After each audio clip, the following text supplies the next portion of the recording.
Assalamualaikum warahmatullahi wabarakatuh. Perkenalkan, nama lengkap saya Irfan Amir Mahala, biasa dipanggil Irfan. NIM 2222511093. Kelas C, Prodi Pendidikan Sosiologi semester 4. Saya akan menjelaskan tugas proposal saya yang dengan judul Strategi Kepala Sekolah dalam Meningkatkan Mutu Pendidikan di SMA Muhammadiyah Kupang. Bab 1, pendahuluan. A. Latar belakang masalah. Pendidikan merupakan sesuatu yang mutlak harus dipenuhi oleh siswa sebagai bentuk pengalaman belajar, baik secara langsung maupun tidak langsung, untuk menjadi dasar dalam perubahan tingkah laku menuju kedewasaan. Seorang anak normal yang tumbuh dewasa, maka secara otomatis pemikirannya pun akan berkembang dan lebih bijak dalam mengambil suatu keputusan. Jika dalam pertumbuhan menjadi dewasa diimbangi dengan pendidikan yang baik. Mirzon Dahiri dan Idi Warsa 2019. Pendidikan merupakan faktor utama dalam pembentukan utama pribadi manusia. Menyadari akan hal tersebut, pemerintah sangat serius menangani pendidikan dan berusaha terus untuk peningkatan mutu pendidikan. Sebab dengan sistem pendidikan yang baik diharapkan muncul generasi penerus bangsa yang berkualitas dan mampu mengandalkan perubahan ke arah yang lebih baik dalam kehidupan bermasyarakat, berbangsa dan bernegara. Menurut istilah, kata strategi adalah strategia yang berasal dari bahasa Yunani yang berarti panglima peran atau ilmu peran. Sedangkan arti kata strategi dalam KBBI taktik adalah rencana yang cermat mengenai kegiatan buat mencapai sasaran yang diinginkan secara khusus. Arti lain, strategi adalah kerangka yang membimbing dan mengendalikan pilihan-pilihan yang menetapkan arah suatu organisasi. Menurut Salusu 2014, strategi ialah seni memanfaatkan kemampuan sumber daya manusia sebuah lembaga atau organisasi guna meraih sasaran yang diinginkan dalam syarat paling menguntungkan dengan menjalin hubungan efektif bersama lingkungan. Strategi merupakan kebijakan-kebijakan yang penting dari sekolah untuk mencapai tujuan, yaitu meningkatkan dan mengembangkan mutu sekolah. Strategi yang tepat dapat berdampak pada keberhasilan sekolah dalam mencapai tujuannya. Untuk mendapatkan strategi yang tepat, sekolah memerlukan mengetahui informasi tentang faktor-faktor di sekolah yang dapat mendukung keberhasilan dalam mencapai tujuan. Oleh karenanya, sekolah perlu menganalisis faktor-faktor tersebut. Dengan melakukan analisis diharapkan dapat memberikan informasi yang dapat dijadikan acuan dalam menyusun strategi hingga mendapatkan mutu pendidikan yang baik. Strategi yang tepat merupakan hal penting untuk keberhasilan dalam sebuah lembaga pendidikan untuk mencapai tujuan yang sudah ditetapkan. Sehebat apapun seorang pemimpin lembaga pendidikan, jika tidak memiliki strategi yang tepat, maka program yang dibuat tidak ada artinya dan tujuannya tidak akan terwujud.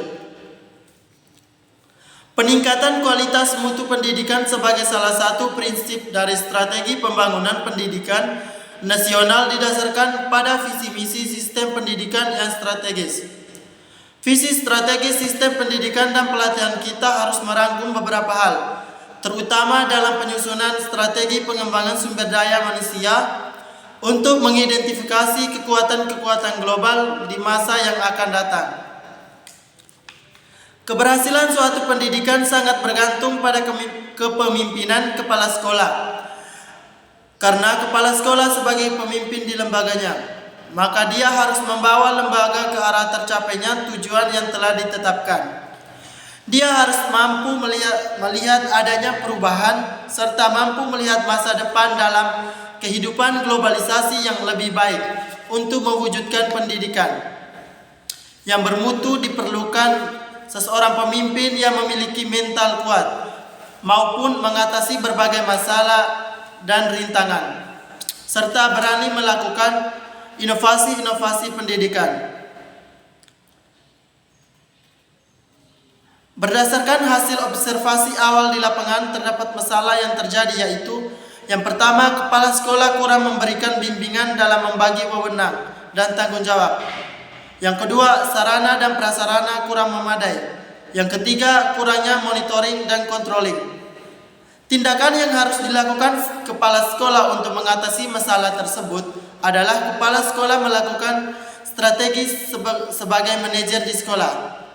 Pihak sekolah melakukan rapat perencanaan pengadaan sarana dan prasarana yang akan diadakan untuk menghasilkan daftar tentang sarana dan prasarana yang diadakan.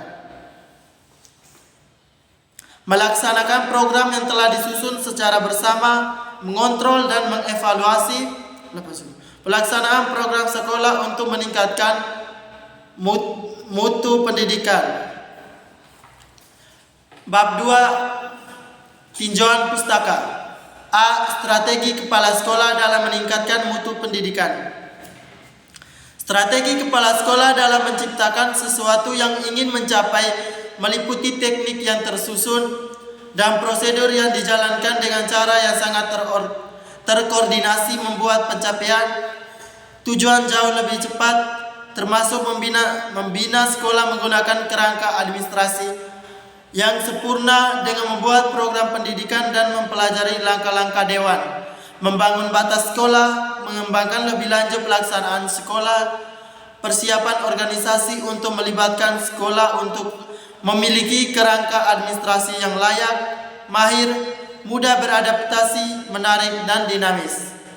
Strategi kepala sekolah dalam meningkatkan mutu pendidikan berdasarkan perencanaan yang dilakukan kepala sekolah, yaitu melakukan perencanaan program sekolah yang mengacu pada 8 standar pendidikan. Hal ini dilakukan kepala sekolah guna menunjang kegiatan peningkatan mutu pendidikan di sekolah. Pencapaian mutu tersebut dilihat dari hasil yang diperoleh dari hasil nilai akademik dan non-akademik. Dalam hal ini, seorang kepala sekolah membutuhkan 4 unsur dalam memimpin, yakni memiliki visi, keberanian, realita, dan etika. Dalam upaya menciptakan mutu yang lebih baik, tentu saja tidak lepas dari peranan seorang kepala sekolah, yaitu sebagai pemimpin sekolah. Kepala sekolah sebagai pemimpin menjadi faktor penting yang memiliki pengaruh besar terhadap mutu pendidikan di sekolah. Yang satu, kepala sekolah. Kepala sekolah merupakan sosok yang diberi kepercayaan dan kewenangan oleh banyak orang untuk membawa sekolah ke arah tujuan yang ingin dicapai. Kepercayaan yang diberikan tersebut didasarkan pada beberapa aspek yang dimiliki oleh kepala sekolah dan diharapkan dapat menjadi modal untuk membawa keberhasilan bersama. Oleh karena itu, kepala sekolah memegang peranan yang sangat strategis pada sekolah yang dipimpinnya. Kepala sekolah bertanggung jawab secara menyeluruh terhadap penyelenggaraan sekolah, serta dapat menggerakkan kehidupan sekolah untuk mencapai tujuan dari sekolah tersebut. Dalam keberhasilan suatu lembaga pendidikan dibutuhkan kompetensi kepala sekolah yang mumpuni. Dengan kompetensi tersebut, apa yang diinginkan oleh masyarakat dan orang tua murid, yakni tercapainya keberhasilan pendidikan di sekolah dan terwujud, sehingga sekolah dengan apa yang dimiliki dapat berjalan dari berbagai bidang. Kompetensi adalah kemampuan atau kecakapan yang diperlihatkan seorang ketika melakukan sesuatu, memahami visi dan misi, serta memiliki integritas yang baik saja belum cukup. Agar berhasil, kepala sekolah harus memiliki kompetensi yang diisyaratkan untuk dapat mengembang tanggung jawabnya dengan baik dan benar. Dalam Permendiknas nomor 13 tahun 2007, terdapat 5 kompetensi yang harus dimiliki oleh kepala sekolah. 5 kompetensi yang harus dikuasai oleh seorang kepala sekolah, yaitu yang pertama, kompetensi kepribadian, meliputi berakhlak mulia, mengembangkan budaya dan tradisi akhlak mulia, memiliki integritas sebagai pemimpin, memiliki keinginan yang kuat dalam mengembangkan diri sebagai kepala sekolah, bersikap terbuka dalam melaksanakan tugas pokok dan fungsi. Yang kedua, kompetensi manajerial, mampu menyusun perencanaan sekolah untuk berbagai tingkat perencanaan, mampu mengembangkan organisasi sekolah sesuai dengan kebutuhan, mampu memimpin guru dan staf dalam rangka pendayaan sumber daya manusia secara optimal, mampu mengelola keputusan sekolah, dan mendukung kegiatan-kegiatan sekolah lainnya. Yang tiga, kompetensi kewirausahaan, secara rinci kemampuan atau kerja kepala sekolah yang mendukung terhadap perwujudannya kompetensi kewirausahaan ini, di antara mencakup menciptakan inovasi yang berguna bagi pengembangan sekolah. Yang keempat, kompetensi supervisi, mampu melakukan supervisi sesuai prosedur dan teknik yang tepat, mampu melakukan monitoring, evaluasi, dan pelaporan program pendidikan sesuai dengan prosedur yang tepat. Yang kelima, kompetensi sosial, terampil bekerja sama dengan orang lain berdasarkan prinsip yang saling menguntungkan dan memberi manfaat bagi sekolah.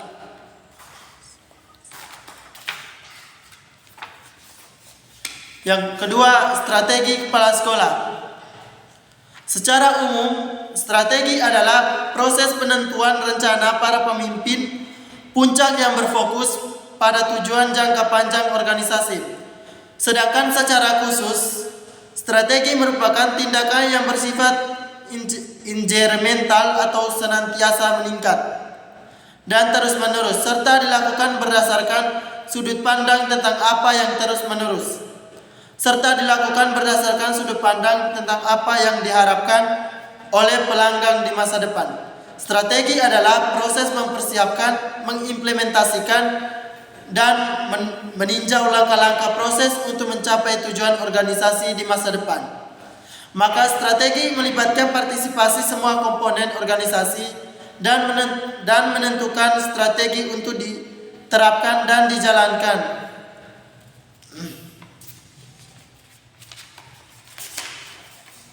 Yang ketiga, meningkatkan mutu pendidikan. Secara umum, mutu pendidikan merupakan salah satu pilar pengembangan sumber daya manusia yang sangatlah penting untuk membangun suatu negara. Bahkan dapat dikatakan masa depan suatu negara tidak terletak pada keberadaan pendidikan yang berkualitas pada saat sekarang ini. Pendidikan yang berkualitas hanya akan tumbuh jika terdapat lembaga pendidikan berkualitas. Mutu pendidikan merupakan pilar untuk menghasilkan sumber daya manusia yang baik dan handal, sehingga usaha-usaha peningkatannya harus selalu dilakukan secara terus-menerus agar pendidikan semakin baik. Oleh karena itu, perlu dilakukan kebijakan khusus untuk perbaikan. B. Hambatan kepala sekolah dalam meningkatkan mutu pendidikan. Dalam perencanaan dan pelaksanaan program pendidikan sekolah akan ditemui berbagai faktor penghambat. Hambatan dalam perencanaan program pendidikan sekolah biasa terjadi dari kurangnya partisipasi masyarakat dan kesulitan ekonomi sehingga dukungan mereka terhadap sekolah ikut rendah.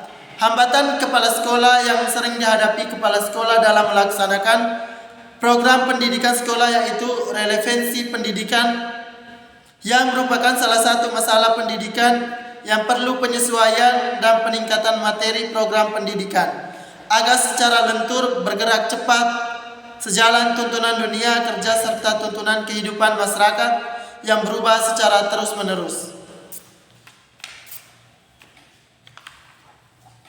C. Penelitian relevan.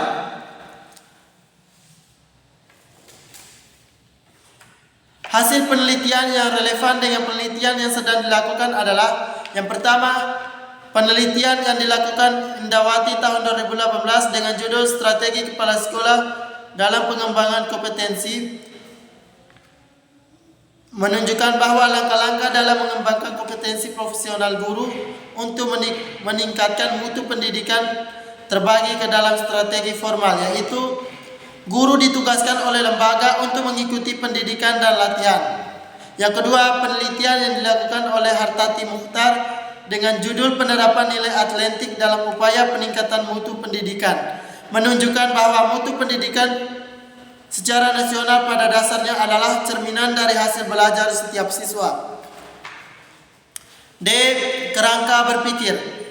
Berdasarkan pengembangan konsep dan kajian teori yang telah dikembangkan dalam bab sebelumnya, maka dapat dibangun kerangka berpikir sebagai berikut.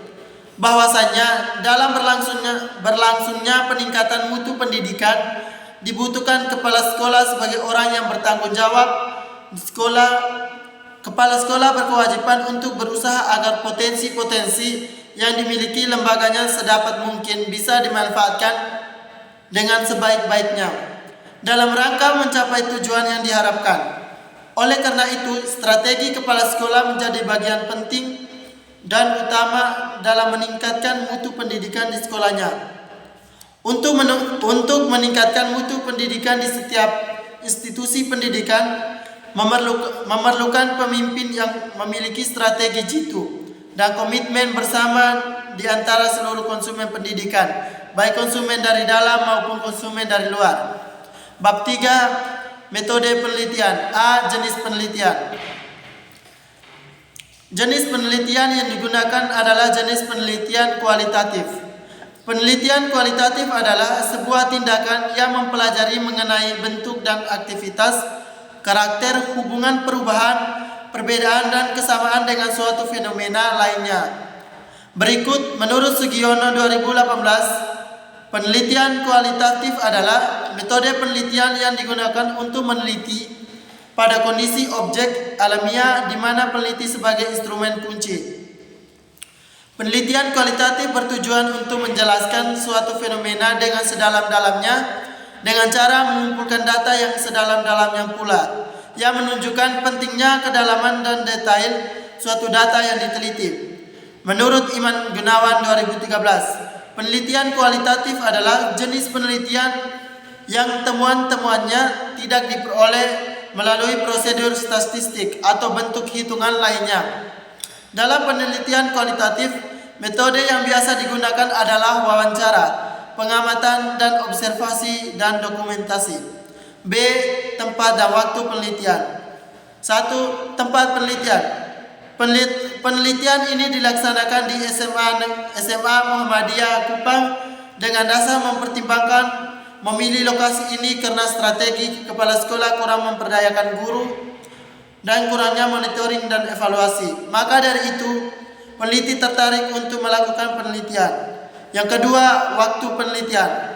Penelitian ini dilaksanakan kurang lebih 3 bulan, mulai bulan Januari sampai bulan Maret, yang diawali dengan tahap persiapan, pelaksanaan, dan penyelesaian.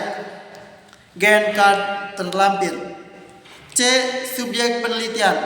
Subjek penelitian merupakan individu-individu yang menjadi sumber informasi oleh peneliti untuk riset yang dilakukan. Menurut Sidik 2018, subjek penelitian adalah orang yang dijadikan sebagai sumber data atau sumber informasi oleh peneliti untuk riset yang dilakukannya. Subjek dalam penelitian ini adalah kepala sekolah, wakil kepala sekolah, staf, dan guru. Penentuan subjek penelitian. Cara purposive sampling. Purposive sampling adalah teknik penentuan sampel dengan perimbangan tertentu. Alasan menggunakan purposive sampling ini karena sesuai digunakan untuk penelitian kualitatif atau penelitian-penelitian yang tidak melakukan generalisasi. D. Teknik pengumpulan data. Teknik pengumpulan data adalah teknik atau cara yang digunakan oleh peneliti untuk mengumpulkan data. Menurut Makbul 2021, metode pengumpulan data adalah teknik atau cara yang digunakan oleh penelitian untuk mengumpulkan data. Data yang dikumpulkan dalam penelitian ini akan digunakan sebagai dasar dalam pengambilan kesimpulan atau keputusan. Penelitian tidak akan mengakhiri fase pengumpulan data sebelum penelitian, yakni bahwa data yang terkumpul dari berbagai sumber yang berbeda dan berfokus pada situasi sosial yang diteliti oleh memenuhi tujuan penelitian. Teknik pengumpulan data yang digunakan dalam penelitian ini adalah sebagai berikut. Yang pertama, observasi atau pengamatan. Observasi adalah kegiatan yang dilakukan untuk mengamati secara langsung suatu objek tertentu dengan tujuan memperoleh sejumlah data dan mencari informasi terkait dengan objek tersebut. Menurut Ari Kunto 2006, observasi atau biasa dikatakan sebagai pengamat meliputi kegiatan pemutusan suatu objek dengan menggunakan seluruh alat indera. Dalam kegiatan observasi ini, peneliti melakukan pengamatan terhadap kedisiplinan kepala sekolah sebagai dasar strategi utama mutu pendidikan, memperhatikan lingkungan sekolah, kedisiplinan guru dan karyawan sekolah dan peserta didik.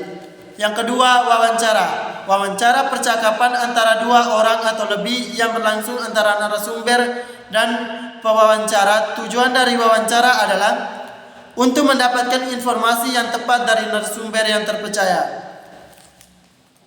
Menurut Widodo 2017, wawancara dilakukan dengan tatap muka langsung. Jenis wawancara yang dipilih dalam penelitian ini adalah wawancara terstruktur, di mana wawancara terstruktur digunakan sebagai teknik pengumpulan data, memberikan informasi yang cenderung sama sehingga memastikan adanya keterbandingan data. Dalam wawancara struktur, penelitian bertanya kepada informasi atas dasar suatu set pertanyaan spesifik yang telah disiapkan sebelumnya. 3. Dokumentasi. Dokumentasi adalah kumpulan data yang berbentuk nyata dan proses yang dilakukan secara sistematis mulai dari pengumpulan hingga pengelolaan data yang menghasilkan kumpulan dokumen. Dokumentasi adalah suatu cara mencari data mengenai hal-hal atau variabel yang berupa catatan, transkrip, buku, surat kabar, majalah, prasasti, notulen rapat, dan agenda. Keabsahan data. Penguji validitas data dalam penelitian ini akan dilakukan dengan cara triangulasi data, yaitu proses penguatan bukti dari individu yang berbeda, tipe data yang berbeda, atau metode pengumpulan data yang berbeda. Penelitian pada penelitian ini menggunakan triangulasi sumber dan triangulasi teknik. Triangulasi sumber. Triangulasi sumber untuk menguji kredibilitas data dilakukan dengan cara mengecek data yang diperoleh melalui beberapa sumber. Data dari sumber tersebut tidak bisa dirata-ratakan seperti dalam penelitian kuantitatif, tetapi dideskripsikan, dikategorikan mana pandangan sama, yang berbeda, dan di mana spesifik dari 3 sumber tersebut. 2.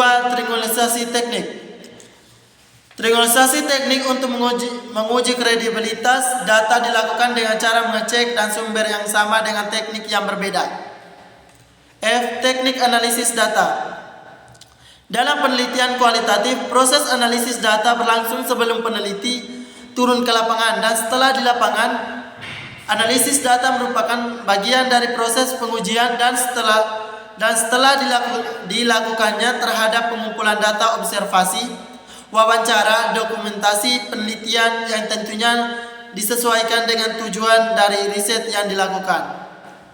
Langkah-langkah yang digunakan penulis dalam menganalisis data ini adalah sebagai berikut. Yang pertama, pengumpulan data. Pengumpulan data merupakan teknik atau cara yang digunakan atau dilakukan oleh seorang peneliti untuk mengumpulkan data. Yang kedua, reduksi data. Reduksi data berarti merangkum, memilih hal-hal yang penting, dicari tema dan polanya sehingga data yang direduksi akan memberikan gambaran yang lebih jelas dan mempermudah peneliti untuk mengumpulkan data selanjutnya dan mencarinya jika diperlukan. Yang ketiga, penyajian data. Menyajikan data atau mendeskripsikan data hasil temuan pada kegiatan ini. Peneliti akan membuat deskripsi dari langkah-langkah yang telah dilakukan pada kegiatan reduksi data. 4. Penarikan kesimpulan.